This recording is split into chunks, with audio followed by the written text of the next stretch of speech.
In 1968 in Detroit, the White Panthers emerged as an anti-racist revolutionary group that supported the Black Panthers. John Sinclair from the MC5 helped to spearhead this movement and demanded a total assault on culture by any means necessary. This included rock and roll, dope and fucking in the streets. There was a mysterious UK White Panther offshoot linked to Mick Farren, whose head office was in Abbey Wood in southeast London. In this episode of Drifting Through the Streets, we investigate the history of the UK White Panthers, as well as the music, counterculture and squatting scene of the time. We also speak to Sean, who was involved with some of the UK White Panthers and squatted in Plumstead and Woolwich during this period. The era in the UK, from the hippies of 1967 up to the punks of 1976, represents an interesting period of revolutionary intent that is often misunderstood. We dig into real-life stories from the time, and as usual, go off on many countercultural tangents. So here we are, beautiful Abbey Wood. Yeah, so we're going to be looking at some of the great stories from the 1970s radical scene in this area, but I guess a lot of people won't actually know where Abbey Wood is or anything really about it, whereas Neil, you grew up here. Do you want to say a bit about where we are? Yeah, well, literally just behind me, where we're standing, number 42 Congress Road, is where I grew up as a kid, and left when I was 17, or when my mum kicked me out, to be honest, is when I left Abbey Wood for a little while. But yeah, Abbey Wood's on the edge of southeast London, SE2, next to Plumstead and Woolwich. We've got Thamesmead just around the corner. Thamesmead's big old 70s brutalist housing estate, famous, I guess, for when they filmed Clockwork Orange there. Yeah. And as a little kid, my grandma used to take me to that lake where they chucked the droogs in the lake, and I used to play on the stones by the lake. They built this area in the 1920s, I believe. Massive woods there. We've got Lesness Abbey just around the corner, which is 11th century ruined abbey overlooking Thamesmead. So it's sort of I don't know if you call it the suburbs, but I guess it's kind of the edge of London anyway. Yeah. For me, it felt like the edge of London. So it was a bit of a surprise to find out about this thriving counterculture scene in the 70s, wasn't it? Yeah, you told me about something that we're going to see in a minute around the corner, and for me, there's all this sort of countercultural history in Abbey Wood that I didn't know about. So yeah, just hearing about all this sort of stuff, it was like, I couldn't believe, if you like, boring old Abbey Wood, there's all this sort of stuff going on. Yeah, because actually one of the things we found out was there was a lot more going on in terms of music going back to the 60s and beyond. And we'll talk about that as we go around. Sure. So I guess we should start by explaining a bit about who the White Panthers were, and I'm sure a lot of people when they first hear it think some kind of white supremacist gang or something. Yeah, I mean, we sort of mentioned to a couple of our friends of ours that we were doing this, and they did look a bit of horror at first. They sort of had to explain, no, it's not like some, Tommy Robinson shit or anything like that. They're actually quite the opposite. It's the opposite, yeah. Yeah, I mean, the original idea came out of a speech in the 1960s by Huey P. Newton, who was one of the leaders of the Black Panther Party, and he was asked what white people could do to support the Black Panthers, and he said, start a White Panthers and fight alongside us. Yeah, I mean, do it yourself, which is always, it's always the best way. So some people in Detroit took him at his word, Detroit, Michigan. Particularly there's a guy called John Sinclair, is probably the most best known from that scene. They were very much the kind of radical end of the counterculture. People have been fighting against the Vietnam War, supporting the Black Civil Rights movement, and but also very into the kind of counterculture of sort of sex, drugs and rock and roll. So in 1968 they formed the White Panther Party in Detroit and in Ann Arbor, which is a University of Michigan town not far from Detroit. So what was the name of their band though? You didn't mention that. Yeah, sorry, the MC5. Yeah.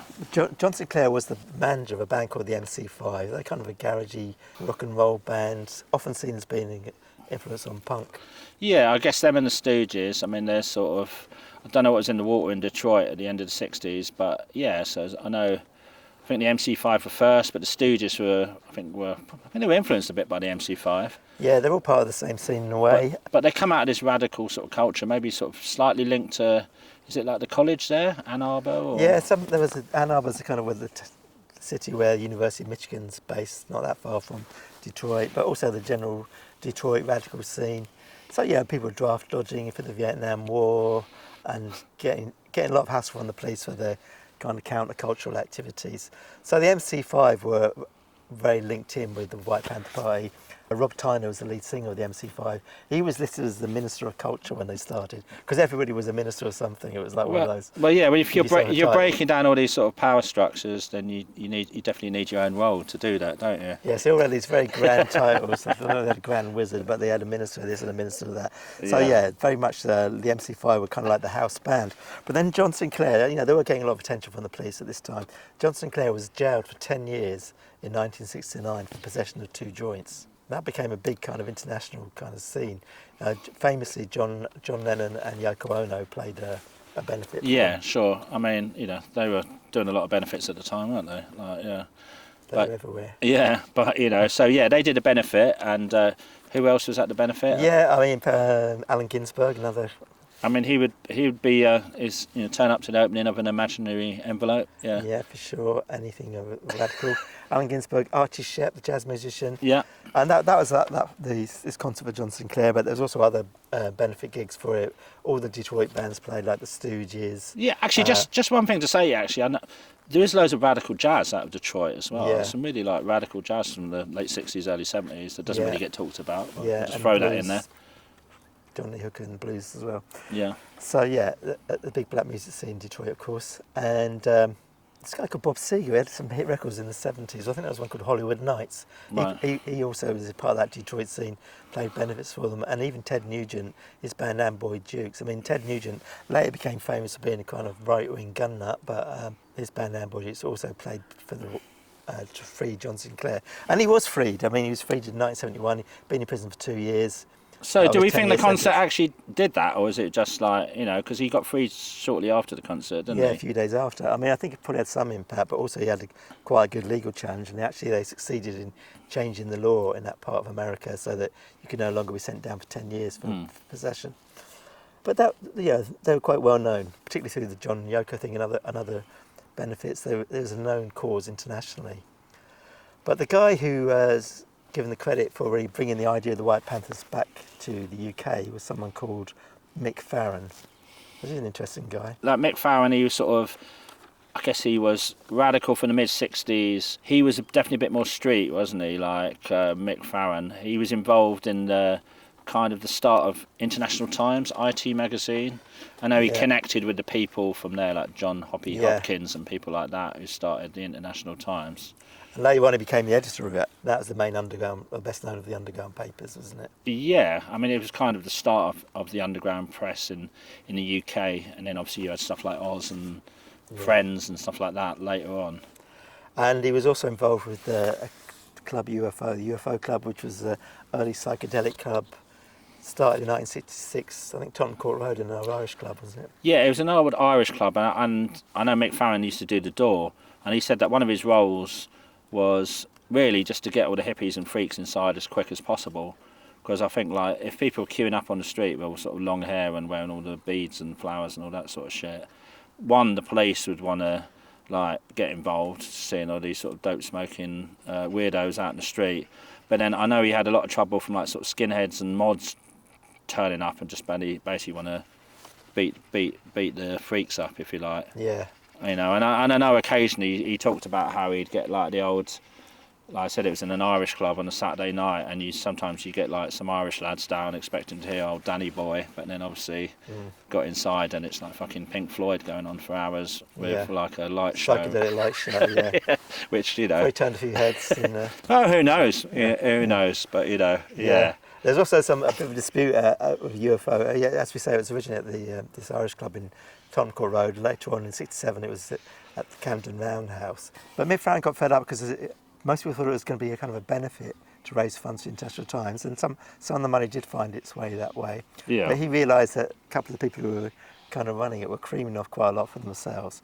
So he decided to do his own creaming off operation from the door, basically skimming proportion of the money that was coming in to make sure that went to fund the paper. In that scene, there was a lot of some quite nice, well-educated people from nice backgrounds who didn't necessarily need the money as much as maybe some of the poorer working class people did.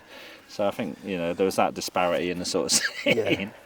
So Mick Farren did organise this festival with other people, of course, in 1970 called Fun City. That's Phun. Fun City was in a field outside Worthing, which is where Farren grew up. Yeah. And it wasn't a big commercial festival. They hoped to raise some funds from it. I don't know if they were that successful with that, but basically they invited the MC5, who were the kind of the White Panther house band, to come and play at that festival, and they were seen as being one of the... and they got them. The MC5 come over. They come under, and people say that was the best part of the festival, which was, had its pros and cons by the sound of it. So obviously he would have been aware of the White Panthers from all of that. But then that same year, there was an announcement of plans for a big commercial festival on the Isle of Wight. Some of the big names of 60s music, Jimi Hendrix, Joni Mitchell, The Doors, all due to play then, and they all did play there. But Farren & Co saw this as being a big commercial sellout. So I think it first came up with the idea of a White Panther Party in this country, really just as a kind of semi-fictional vehicle. Well, John Peel famously said, there's only 2 people in the White Panthers Party, and one of them's Mick Farren. Yeah. And we think there was more than 2 people in there. Yeah, but at that time there probably wasn't. Probably was just Mick Farren. And Farren says in his autobiography is called "Give the Anarchist a Cigarette," named after the Chumbawamba song. He said, "We needed some generic organisation that would appear out of nowhere and then vanish again. This is a job for the White Panther Party." And as he says, at the time, the British White Panther Party was a very secret society, the primary secret being that it didn't exist. I mean, Mick Farren did write for IT and numerous other underground publications as well. Yeah. So I think there is a part of him mythologising this in print, but it definitely existed, didn't it? And we found certain chapters and Yeah, the Isle of Wight is where it seems to have all kind of started. I think basically they didn't want to come out and say the International Times was organising the opposition to the Isle of Wight Festival, because that was going to get them into trouble. So they put out stuff in the name of the White Panther Party, and they put out a leaflet saying the Isle of Wight Festival is an obvious example of capitalist interests seeking to exploit the energy of the people's music. But the festival went ahead. I mean, it was massive. I mean, the Isle of Wight in them days had less than 100,000 people living there. I mean, how many was at the festival? Do we know? 500,000 or 600,000 people. Well, all of whom would have had to travel by ferry. You think the Isle of Wight was synced then? Was that many people on it? And how did they get over there? How do you get 500,000 people in the Isle of Wight on the ferry? Yeah. So all these big names did play, but it was a bit messy, as you can imagine. Yeah. And the White Panthers, so-called, and the various other radical people like anarchists from France and so on, they all set up a kind of camp on the edge of the festival. Hawkwind and Pink Fairies, 2 of the counterculture bands played there. House bands of the counterculture. Yeah, and people would end up tearing down the fence, or some of the fence, so then it became very hard to hold on to charging people. In the end, the organisers gave up and declared it was a free festival.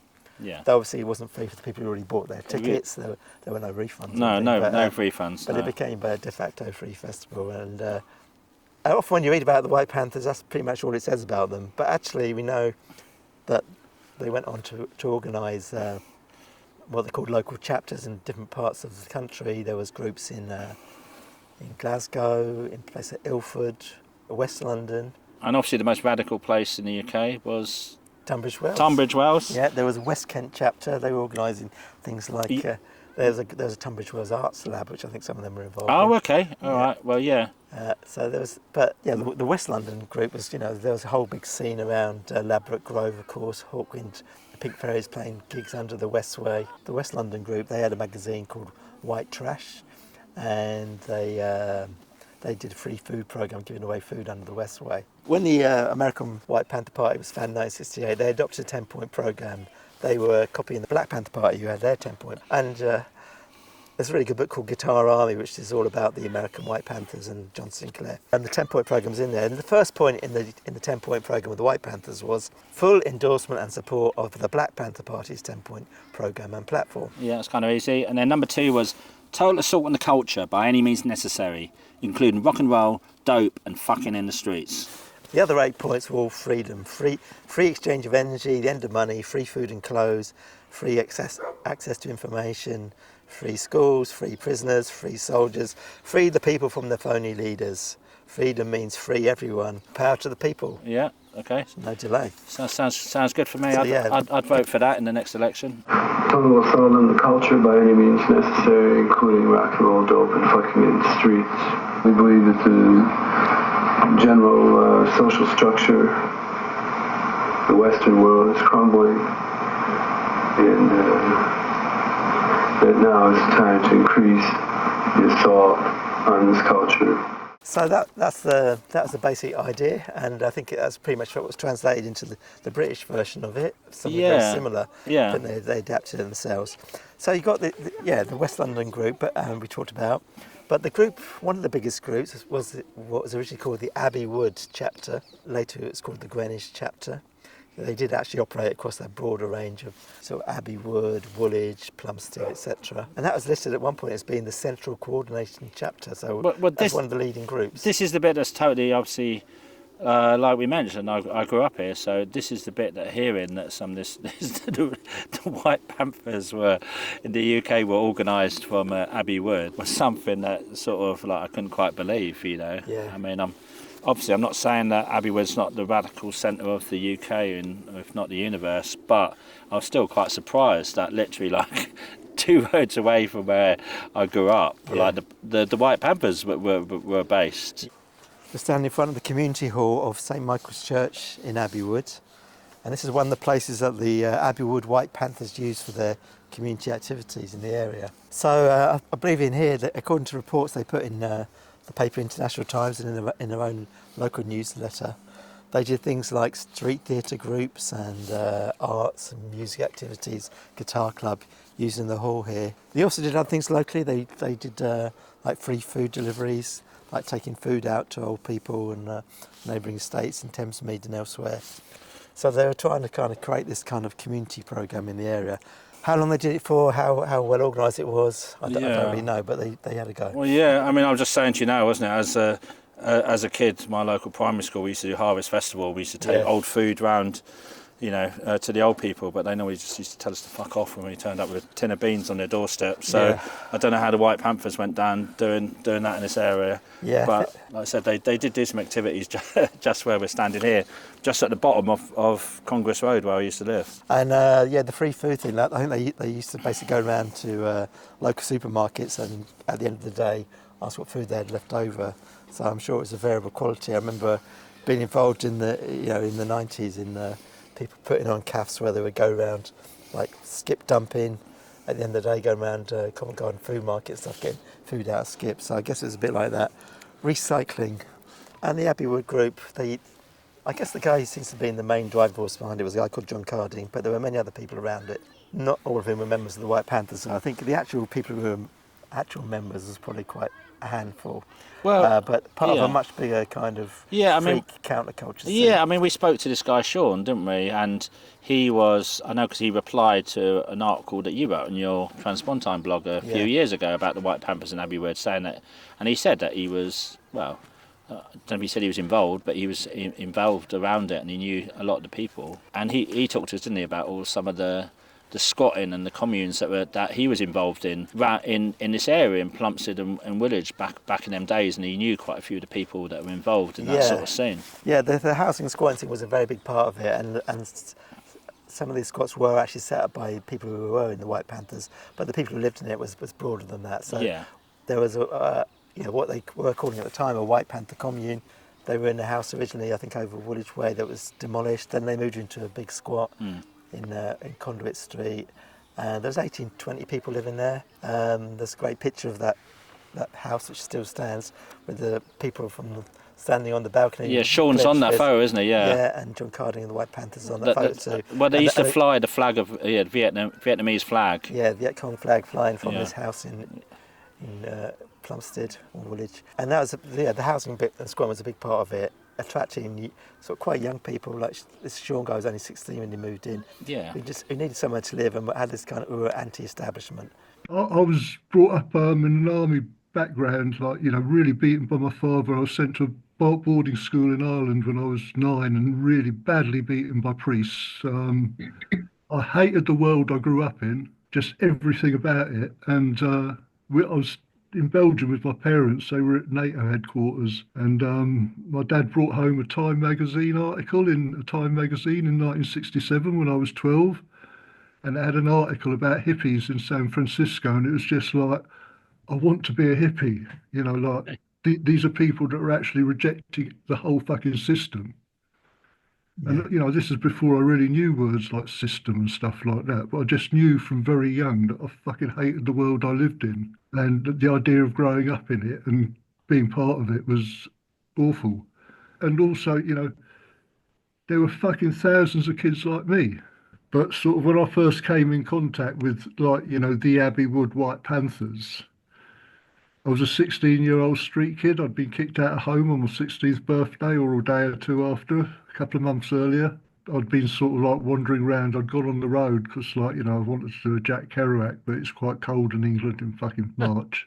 Yeah. So I'd gone down to the first Glastonbury, or not, it wasn't actually the first, but the first sort of proper festival. And people were camping in Cinnamon Lane, and sort of like, so it was the first like early convoy before the convoy was invented. And sleeping under someone's truck for like a week or so. Came back to London to basically, like, you know, beg up money, because a few of us went back to London to beg up money for the sort, you know, go back. Sort of got quite late in the evening, and I ended up going down Woolwich because I knew people in Woolwich, and ended up dossing around in Woolwich for a few days, and ended up in Bobby house in Raglan Road with Ray. So that's how sort of basically I met sort of you know, the White Panthers. But like I say, it was always never a really massive thing, and it was almost quite embarrassing because, like, you know, the shit the Black Panthers were going through in the States was sort of like, you know, serious. You know, they were just starting to get the sort of like Nixon CONTELPRO operations against them, and but it was a way of taunting the British police and, you know, just sort of like being provocative. You know, like, the stuff like the free food programs and stuff like that that I'm reading about. For me, the translation of that into reality was just sort of like, you know, a few boxes of rotting leeks sort of going off in the sort of like corner of the room. And Woolwich was where we started to meet up together on the streets and sort of like, you know, build the new world that we wanted to live in. We did a couple of squats and got really sort of like heavily fucking pigged by Shooters Hill police, like beaten up quite badly on the first one, and sort of all our property carted away on the second one. And we then the house, we was like Bobby's house at Raglan Road, was getting thrashed. It was part of a demolition area, and workmen just stuck their head through the window one morning and gone, "We're knocking the house down." So we had to get out really quick.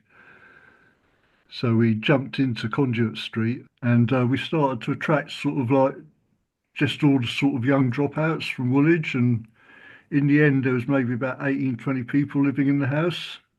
It was chaos. Like, you know, we couldn't feed ourselves. Like, one point, the water board come around and cut the water off, and we had to come up with 50p or 10 bob or whatever to get the water turned back on, and we couldn't manage to get 50p together for about 5 days. Right. So it looked like totally lived without water. But then Penny and Jean just sort of got the hump with us, and they were pretty amazing. When they turned up, the first night they turned up at Raglan Road, they just sort of took a look round and sort of went, "Oh," like, and disappeared. And Penny come back about 2 hours later, come with me, and just really hustled us. And we sort of went up to Welling, and we found Jean with 2 brand new dustbins full of stuff they'd stolen out of shops. Oh, wow. So we carried those back to Raglan Road, and like we had food and we had cooking equipment and sort of like, you know, the next day we went into Woolwich and just stole loads of, like, you know, sheets and sort of like, so it was like from nothing we had sort of like a kitchen and sort of like towels and fucking, like, you know, Yeah. like living like proper people. We needed to rewire the house in Blackheath. So we just went to Woolworths and sort of like walked up. They had these cables of wire hanging up, and I held open a bag while Bobby and unreeled like loads of 30-amp power cable into it, whilst giving all the shop workers a lecture about sort of like liberating the goods from like we're taking this because the people need it. How did that go down?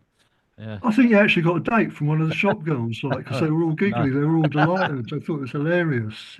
Yeah. But like the thing was that if you did it big and large, it would sort of set up a disconnect. Like if you went around the shop furtively trying to steal, Mm. like you'd get caught straight away. But if you But just walked in and picked up a sort of like large tin of beans, went, "The people need this," and walk out again, like everyone would be like, what just happened? What just happened?" yeah, yeah, you had to have some front. Yeah, yeah. Also, there was a science fiction author, Robert Heinlein, wrote a book called Stranger in a Strange Land. Part of it is some, I think, alien from space sort of turns up and, but they're all living in a house and they all put their money in the plate by the door as they come in. And then, people, when they go out, they take their money, what money they need. And, yep. So we actually tried that for a bit in the commune for about 2 weeks. Yeah, how did that work? How did that work out? Sure. Yeah. Very well for the first day or two. Yeah. Did someone take more Then money than the others, or yeah? Bobby got a little job at one point, and he Right. sort of got me aside and sort of went, "Let's go and get some egg and chips." Yeah. So we went and had bacon, egg, and chips in the cafe, and he sort of looked at me and went, "I'll fucking kill you if you ever say a word about this." Right. Okay. Yeah. So it was, yeah, it was, there was a lot of good ideas, but like we were only human. I see you mentioned various other things they're up to as well. They were doing obviously kind of information and advice about if people were getting arrested or busted. There was Release, the big drugs charity, who was set up to Yeah, do that. Caroline Coon, Coon. Yeah. an important figure in punk later on. So they were doing all that kind of stuff. How organised they were, how substantial some of this stuff was. Probably some of it was flash in the pan stuff, some of it went on a bit longer. But they released like 2 issues of magazine, fanzine. Yeah, I mean, one of them, one I've seen, it's called Chapter. It was like 60 pages. Yeah, well that's pretty. Loads of stuff in it about schools. There was a thing called the Schools Liberation Front, trying to organise school kids and school strikes. Well, they said that they went to Abbey Wood, and I went to Abbey Wood Comprehensive, which is one of the schools that they would have gone into. Obviously, Yeah. I wasn't there then, but Yeah. I could have been one of I was a few years older. I could have been one of the kids that they they radicalised. Yeah. They did stuff about mental health with psychiatric hospital in Bexley. I think they did some stuff around that. They were doing anti-racist stuff. I know with the Bromley and Croydon group, there was a big thing about Free Angela Davis. That's a big campaign. They did stuff about the Oz trial as well. That was 1971 when 3 people were jailed for obscenity for publishing an issue of the Oz magazine. Oh, the school kids one. This famous school kids issue. Yeah, I mean, well, you just have to say like Oz magazine. They allowed loads of school kids to edit and publish what they wanted in the newspaper, didn't they? And It was a very rude picture of Rupert the Bear. Rupert the Bear doing unmentionable things that I'm sure was never in the Daily Express when he was in the Daily Express. So they got prosecuted for obscenity. Some got jailed. So some of those people from the local squats were going out like graffitiing all over Woolwich about that. So Ink and IT, they were, like everyone read them, but the real magazine was Oz magazine, because that was just drug crazed lunacy and not so much Marxism, more like women's lib, gay lib, Palestinians, sort of like the wider picture and a sort of like hard left picture. Yeah, so the night that Oz 1971, the Oz magazine editors got put away for the school kids issue, and we stole we were waiting for it, and we had like loads of spray paint, and we went out and just fucking obliterated the centre of Woolwich with slogans and like abuse and. What did you spray then? Do you remember what you sprayed on the walls or the? Oh, it was just like we were young, so a lot of it was really stupid. A lot of swear words. The main reason they had a centre spread in the magazine with Rupert Bear running across a field with a giant penis coming out of his trousers, and so we tried to do that, but we weren't artists and. To write about war is fine, you know what I mean? To write about sex is sort of like criminal, you know what I mean? It's like That school kids stuff. I saw there was something about in that Abbey Wood White Panther magazine about doing some stuff with kids from local schools, like schools liberation, schools. There were kind of like school strikes at that time around London. Do you know anything about that? yeah, there's well, I mean, the only thing I really knew about school strike was I went to Crown Woods and we was at war with Elton Green, and we were really jealous of Elton Green one day because they all ran out in the street on strike and like had a little riot in the high street. Oz magazine used to give an issue to, like, once they give an issue to feminists, once they give an issue to sort of gay rights people. So this time they'd given an issue to sort of school kids, and the school kids had just sort of like been school kids, Well, yeah. What do you expect exactly? Yeah. So there's a lot of stuff going on locally, but yeah, music was a big part of it. And the place in the zine where they say they used to hang out, come and meet your local Panthers at the Harrow Inn, Yeah. which was quite a central pub in the middle of Abbey Wood. I mean, now it's like demolished and it looks like it's potentially going to get built on as flats or something like that. I mean, the area's gradually changing here because there's the new train station that's on the Elizabeth line. I know, like, my mum saw like Lonnie Donegan there in the 50s. Yeah. And again, it was like a live venue for loads of bands from then, loads of early rock and roll sort of bands. I think like people like Cliff Richard and all them sort of people would have played it, Screaming Law Such, all them sort of funds. Yeah. But yeah, I know the skiffle scene was big there. Then also some more of the 60s bands played there. I mean, Hawken played there, didn't they? So the Hawken played everywhere, but like... Yeah. The White Panthers actually did their own benefit gigs down there to raise money, and one of them was in 1971 with Hawkwind and with the Pink Fairies. Pink Fairies were another key underground band.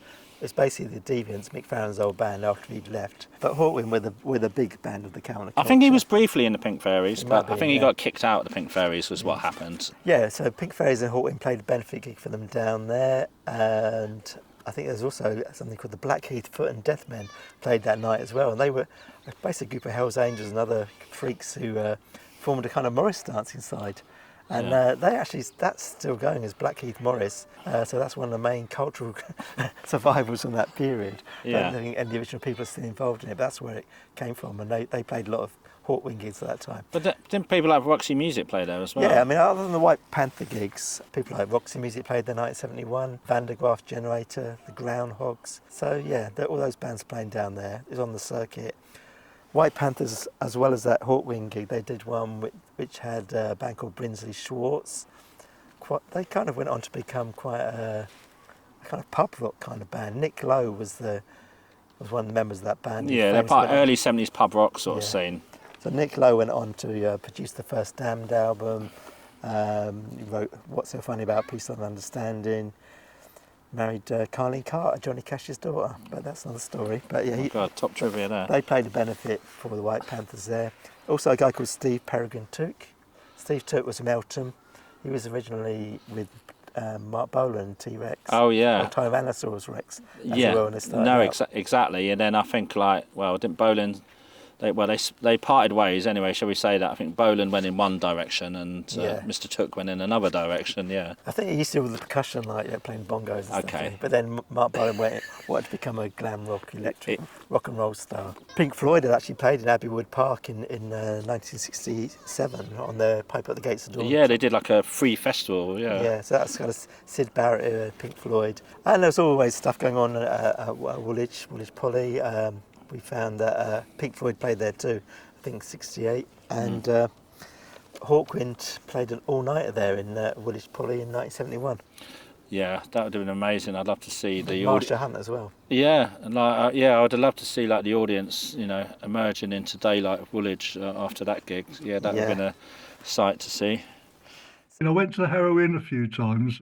I was at one of those fairy Hawkwind gigs, and I don't know how, but sort of some bad people were selling acid, and some skinheads got a load of acid, and one of them drove a car through the local chemist's window, which was quite funny. But, so my main memory of Harrow Inn is sort of like, just getting really sort of off my head in the woods around it. Really weird to see skinheads dancing to fairies wear boots. Yeah. Yeah, so it was like, But again, there was a lot of surrealism in those days, you know what I mean? You'd get skinheads come up and sort of threaten you and you'd show them your machete, and then they'd want to sort of be your mate and buy drugs off you, It's just like street kids, isn't it? The Harrow Inn was quite a legendary local spot when when I was growing up in the 80s as well, and I know my sister Stacey used to go down there quite a bit at the end of the 80s. It was kind of like, it was definitely like a spit and sawdust rundown. Booze are there. It was quite sort of notorious, and you'd be like, oh yeah, go down the Harrow. And it was the sort of place you could buy a drink if you're 14 or 15. Yeah. You could smoke spliffs in there. It was definitely like anything goes sort of place. And I know lots of Stacey's mates who I ended up going loads of early raves with, they'd all go drinking down the Harrow Inn before going out to some parties and that sort of stuff. And yeah, it definitely had a sort of, I don't know, rebel sort of feel to it. Anything goes sort of feel. There was quite a lot of sort of fringe, well, maybe some kind of semi-criminal kind of, maybe not so semi stuff going on locally. Well, a lot of the local pubs, I mean, we mentioned there's, a lot of the local pubs and venues were run by some quite connected or quite fierce sort of characters. Yeah. You know. I think there was a guy called Harry Starbuck, I believe, was the landlord of the Harrow Inn at one point, and maybe of other pubs locally, who was a former, bare knuckle boxer. So that's let's just say tough guys. Let's just say if you're running a pub in like Abbey Wood, Plumstead, Woolwich back in the days, you had to be able to have a fight, you have to take care of yourself. And there were certain pubs. I know again, like I wouldn't really look at, say in the 80s particularly when I was punk and when I was new romantic, I remember 50 people chasing me down the road from some pub in Pumpstead where I told someone to fuck off, or the landlord or whatever, and because they were all like giving me looks because I had like black hair and I was all like, and then I literally had the whole pub chasing me down the street trying to kill me. So I mean, I don't want to mythologise all them times. Some of the places were pretty violent around here. And I think it was obviously still like that in the 70s when we're talking about here, because there's some walking around with long hair and bell bottoms was probably no joke, but they must be able to handle themselves to a certain extent, because they did establish this regular night at the a head disco, indeed they called it, in the hall behind the Harrow Inn. This guy we speak to mentions like skinheads on acid dancing, the pink fairies there, and people wandering off afterwards on their trips into the woods where we are now. I mean, and I will say, without going into too much detail, that is the sort of thing that we did back in the 80s around here. Like this, where we are now in the old abandoned abbey was definitely a place to come and skin up and do acid, and it's pretty spooky. It's quite a good place to do it, to be honest. And funny enough, just behind me, like you won't be able to see it on the camera, but you can see Thamesmead and obviously all the it's quite a contrast between like the 11th century abbey and the new town dystopian future of Thamesmead. Yeah, so I think I think it's important to say, because sometimes when you look back at this, some of the counterculture fishes, they always show the same stuff, and it's usually like people in velvet Bieber dresses wandering around, and it's all very bougie to a certain extent. Yeah, exactly. It's important to realise that a lot of people in that freak, they probably didn't call themselves hippies by the 70s. No one did really. Some people call themselves freaks, but they had their own scene going on. That was pretty tough, Yeah, a lot of kids who were on the run or dropping out, or deserts from the army or whatever, all sorts of reasons why people were getting involved. Yeah, well, like you said, like some of them were like sort of almost like the old rocker sort of kids, like, or they were pretty tough as well. Like you said, you had to be tough, like to avoid getting your fucking head kicked in by people who didn't like the fact you had long hair, or So I think all like that Hawkwind sort of scene, they were quite like rough and ready, if you know what I mean. Yeah. They weren't just all peace and love. One of the first times I went to Woolwich, I was sort of, I was looked quite old for my age, so I brought a drink in a pub, and sort of some few guys come rushing in with hammers and set about another group of guys sitting at a table, and this sort of amazing fight broke out, and like all the other regulars, we all ended up in the toilets with our pints, sort of going, oh, it's a bit lively tonight, isn't it? Sort of came out again. There was people lying wounded on the floor, and fucking landlord had a cricket bat. You know what I mean? And yeah, well, that sounds like Woolwich, because I like. It was Woolwich. In the squat at Conduit, there's also sort of other stuff going on, and so Penny and Jean sort of like started getting the hump about keeping it clean all the time, and started group meetings where we started discussing feminism for the first time, much to the upset of some of the older males. Do you know what I mean? And but it Yeah. was like my first introduction to sort of the ideas of feminism, and it was quite odd because all the younger blokes got it immediately. But it was all it was like in our consciousness, but we just didn't know it. But if you were sort of like more towards 20 than more towards 15, it was a real struggle. Yeah. So I can remember sort of like someone shouting out, "I'm not going to do washing up. My dad never did washing up," and it was just like that was hilarious. I mean, Also, we got a visit from an American White Panther, a woman that was going around the world trying to spread the message. And she was the first person ever that I saw wearing combat boots, the first woman ever, wearing big American Vietnam issue combat you boots. And know it who was it just like, was? Do you know who that was? Do you remember the name or? I can't, no. Nah, sure. I mean, for me personally, it sort of really resonated. And it was like, because I was, very aware that I was trying to, we had to build the world we wanted to live in. And that was the world I wanted to live in. Do you know what I mean? Of like, just we didn't even have the terms to talk about these things, you know what I mean? But just sort of equality and fairness and sort of like, and it's not just about liberating women, it's about liberating us all to sort of like, live life, you know what I mean? And the original sort of like the hippies, that sort of like the 1967 crowd, that they're sort of very precious about like they owned it, they had a sort of death of the hippies sort of thing, you know what I mean? And celebrations sort of later in 1967, and but by then it had taken off worldwide. Yeah. Like it really was. Do you know what I mean? And everyone was taking it and making it their own. So everyone got into that state of not dissolution, but yeah, people did sort of like everyone lost the flowery side of it, the total love and peace side of it. Wasn't that more the middle class side of it, like the flower power hippie sort of side? And like you said, you're coming from a bit more of I don't know, working class street perspective.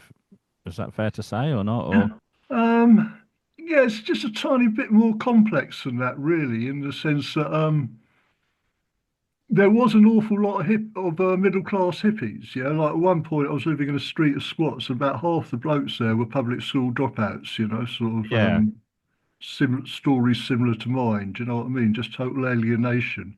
right. And but it was more that sort of like we're out in the streets handing out flowers and sort of love and peace and that, and people would walk by and slap you, and the police would sort of throw you on the ground and sort of kick you, and so there's only so much you can go on. But also, what really doesn't come across nowadays is that there was a real revolutionary undercurrent. Like, and it was, in 1970, the Ohio National Guard shot dead 4 students at a demonstration at Kent State University. And that went round the world. And it was like, yeah, we're under attack, you know what I mean? And we've got to fight back. And then you got like the Angry Brigade and the Baader Meinhof and the Red Brigades in Italy. And sort of, so there was, it was all love and peace, but it became obvious quite quickly that love and peace weren't going to do the business. And, like we were in it for the long haul, nearly looking back, like lots of people, it was a fashion, you know what I mean? They wore the clothes, they sort of spouted the slogans, they danced to the music, and then sort of another sort of music come in and they wore those clothes. But there was a core of people that, the elderly people I know now are people that go back to those days and sort of, they've got festivals, their children are doing their own festivals. My granddaughter goes to sort of like little hippie festivals that her crew are making. But also to me, like, because like, I read a lot and I sort of like history and philosophy and that. Yeah, we're all part of a progressive movement for change that goes back to the sort of like suffragettes, the workers, the sort of fucking French Revolution. Do you Yeah, know what I mean? Spartacus. yeah, We're part of history. You know what I mean? yeah. It's an ongoing, it's ongoing, it's ongoing Yeah. struggle. You know. Yeah, I mean, the White Panthers Party was fading out by 73. In America, they changed the name to the Rainbow People's Party. I think they felt it was a bit grandiose to call yourself the White Panthers when what was happening to the Black Panthers at the time. Yeah, I mean, we've got to say, yeah, it's nothing remotely in the same sort of ballpark. I mean, pretty much the Black Panthers were jailed. All the leaders of the Black Panthers were either jailed or shot dead by CIA. And it's pretty That's not even too much of a conspiracy to say that. No, it's been. It's like open now. Obviously, people like Malcolm X got shot dead, and obviously, and Fred Hampton, the Chicago well, guy. Fred Hampton got shot dead. You know, in his police broke in, and supposedly the police were defending themselves. I think there was at least a dozen police going in, and they shot him to death and unarmed Fred Hampton. So, I think Fred Hampton was in Chicago, and he was someone who the White Panthers had worked with. So yeah, that wound up, and I guess in Britain as well, it wound up in about the end of '72. I guess one thing to say as well, they were seen as a threat to the system, the Black Panthers. Yeah. Whereas obviously in the UK, I don't think, as much as they would have liked to think so, I don't think the White Panthers were really seen as a similar sort of threat. No, they had some grief from the police. They were raging. They had grief, and it wasn't people weren't being shot. It's not at the same level, and obviously, not even at the same level. Yeah, it all came to an end. And actually, the White Panther Party themselves, they're a bit of a footnote in radical history. They obviously, there's some interesting people who did some interesting things.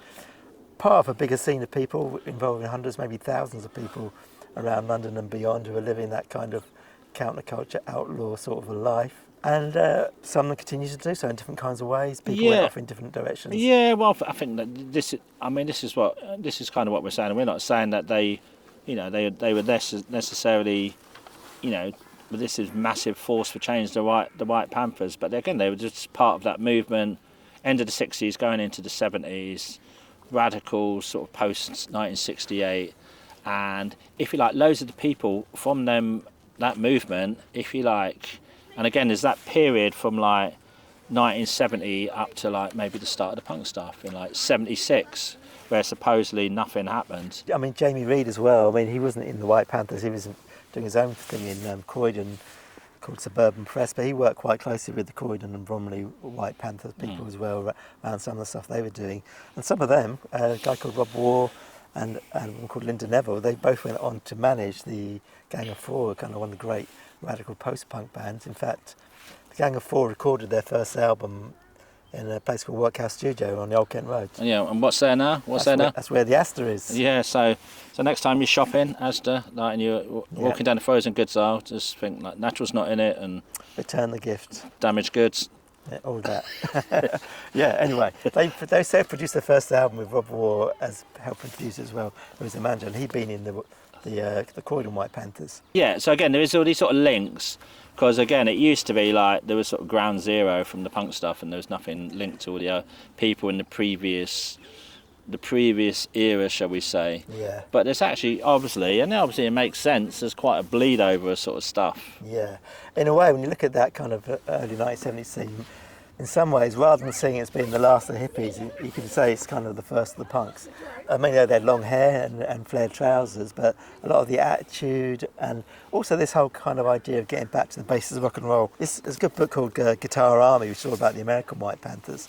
And there's a lot of stuff in here all about, getting back to rock and roll. They'd all grown up on Chuck Berry and the first wave rock and roll. And for them, bands like the MC5 and the Stooges, and later on for some of the English punk bands, it was about trying to get back to the kind of purity of just the raw rock guitars. Yeah, the raw rock and roll. And like we talked about the Harrow Inn, like people like Lonnie Donegan, Skiffle, and all that. I mean, again, that was definitely DIY punk sort of stuff in the mid '50s. And then the early rock and roll bands that played there, again, they had a raw. They weren't like, if you like, you got the later package sort of pop from the early 60s and even the late 50s with all like your Marty Wilds and all that sort of stuff. But yeah, the original sort of rock and roll was a raw sort of working class sort of street thing. Well, one of the things in the early 70s was there was kind of a bit of a rock and roll revival. People were looking back on that scene from the 50s. Yeah. So that was true in both Britain and in America. And the MC5 were actually invited over here to play at a rock and roll revival festival. I think it was at Wembley. Malcolm McLaren was there trying to sell his Viva Rock. Well, yeah, there's a great little bit of footage. I'll see if I can cut that in, of him selling T-shirts outside. They were all selling that, and then you've got all the old Teds. And I do remember this as well. And I actually remember going to a mate of mine's birthday party when I was a little kid in Abbey Wood, and we all dressed up in like rock and roll clothes. I remember we were dancing to Rock Around the Clock in his garden. Oh, was it Shawaddy Waddy? Well, there was a bit of shwaddy-waddy. Yeah, there was a bit of shwaddy-waddy, Oh, but yeah. like, you know. That's not Knock Shaking Stevens, former member of the Young Communist League. Yes. Behind the green door was a red sofa. Yeah. But yeah, no, the rock and roll revival thing was quite interesting because I guess like the MC5, Malcolm McLaren and other people, they saw it as being getting back to the roots. But actually, the people who turned out for it were kind of aging Teds who tended to be very socially conservative and were soon out there beating up the punks as they started to show their faces. Well, yeah, and I think that was the thing with McLaren when he changed his shop from Let It Rock. Like it said, like he got a bit sick of all like the sort of racist Teds coming in the shop and like just again. Yeah, he liked the clothes, but then sort of when they started talking about all the foreigners and all the aggressive attitudes, I'll put it like that. I think sort of realised that he didn't really want to be associated with some old fuckers like that. Yeah. You know. But the music, as we said before, the music of those first wave punk bands was often, very kind of Chuck Berry, three chords rock and roll. Yeah, exactly. So, yeah, and Hawkwind. Not quite in the same mould. I mean, their music was probably a bit more experimental. I mean, definitely experimental electronically, a lot of electronica, more driving stuff. But they were very similarity of punk, I guess, is partly the experimental edge to it, partly the not wanting to be too much into guitar solos and musical virtuosity, much more about the basic riff, keep going. And a lot of people have been influenced by them. I think Stephen Morris from New Order and Joy Division. He famously said that punk started because there was a Hawkwind fan in every town. And a lot of people who were involved in punk have later admitted to being Hawkwind fans or being MC5 fans.